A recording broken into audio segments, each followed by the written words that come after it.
2026 সালের 12ই আগস্ট পৃথিবীর বুকে নেমে আসছে এক অবিশ্বাস্য অন্ধকার।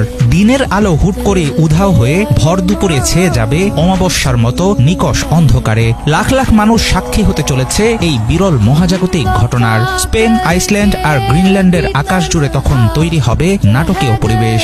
দেখে মনে হতে পারে হুট করেই যেন থমকে গেছে পুরো প্রকৃতি। চাঁদ যখন সূর্য ও পৃথিবীর ঠিক মাঝখানে এসে দাঁড়াবে, তখনই ঘটবে পূর্ণগ্রাস সূর্যগ্রহণ।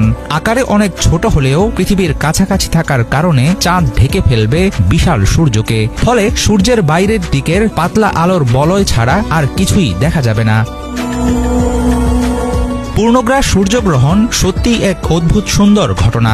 যখন চাঁদ ঠিক সূর্য আর পৃথিবীর মাঝখানে চলে আসে, তখন চাঁদ পৃথিবীর উপর নিজের ছায়া ফেলে। এভাবেই সূর্যগ্রহণের বিষয়টিকে ব্যাখ্যা করছিলেন সারে ইউনিভার্সিটির অ্যাস্ট্রোফিজিসিস্ট ডক্টর নোয়েলিয়া নোয়েল। তিনি জানান,